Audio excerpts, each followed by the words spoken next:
كاين فيلمين من الجزائر اللي هما رجلان ومصير اللي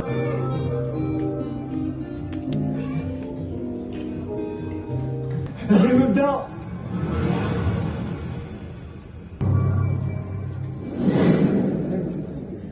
أخوي قال لي ليش بتمزحي؟ ماما اللي كتبته.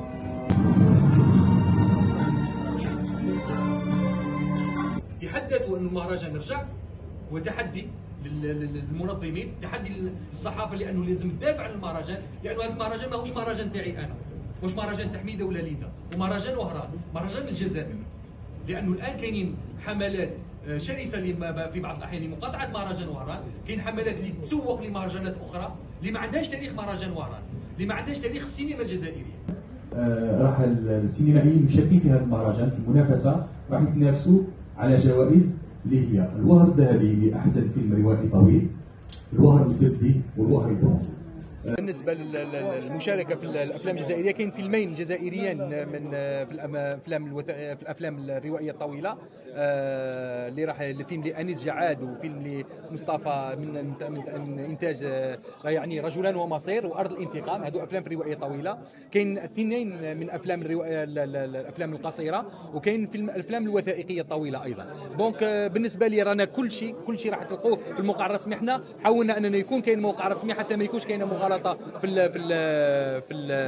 يعني في المعلومه. راح كاين الموقع الرسمي فيه كل المعلومات اللازمه عن المتكرمين، عن الافلام الوثائقيه، الافلام الروائيه الطويله او القصيره، كل شيء راح يكون. حتى بالنسبه للندوات الفكريه، انا نعاود نقول من جديد انه هذا المهرجان اليوم فرحه بالنسبه لي، انا سعيد جدا، لانه بعد لا كونفيرونس دو بريس نتاكدنا انه المهرجان راح يندار، ونعاود ناكدها من جديد انه هذا المهرجان رجع بإرادة حقيقية من طرف وزارة الثقافة اللي دافعت على هذا المهرجان. وزارة الثقافة مشخصة في سيدة دكتورة مولوجي اللي كانت معنا حتى في الساعات الأخيرة من الليل، كنا نتصلوا بها حتى تحرص على خاصة التأشيرات بالنسبة للحاضرين، لأنه كان عندنا أنه نخافوا أنه نوجه دعوات لكن تأشيرات تتأخر، ولا بالعكس كانت وزارة الثقافة ووزارة الخارجية كانوا لباو الدعوة. والأبواب هنا في مدينة وهران، السيد والي ولاية وهران فتح لنا الأبواب اللي قلنا يعني عالجنا عدة المشاكل اللي كانت مشاكل تقنية، خاصة بالنسبة للافتتاح والاختتام. إن شاء الله الطبعة راح تكون طبعة مميزة. خاصة نتمنى من الصحافة أن تدعو الجمهور لمشاهدة مشاهدة الأفلام. قاعات السينما لازم أن تكون مكتظة عن آخرها. درنا يعني عن الجمهور في السيت راح تلقوها، الجمهور راح يسجل عن لاقتناء تذاكر إلكترونية حتى يكون. أنا نتمنى أنه الجمهور يشوف هذا الموقع، ونتمنى أنه يكون عندنا العدد الرسمي لكل الجمهور اللي يشارك واللي يشاهد الأفلام، لأنه لنا نتمنى أنه نتعاملوا بالأرقام الحقيقية.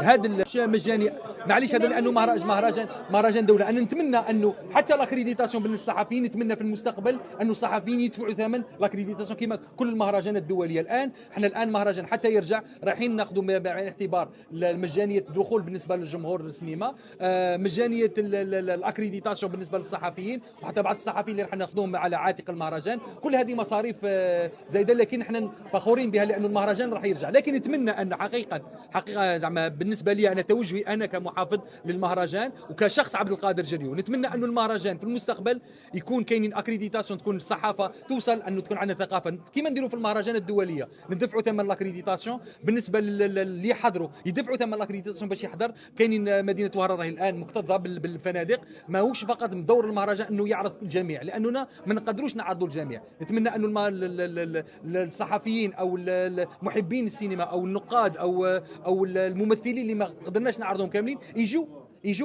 يشوفوا المهرجان. احنا نقدروا نمدوا دي باج، لكن باش ناخذوا على عاتق المهرجان كل الضيوف هذا مستحيل.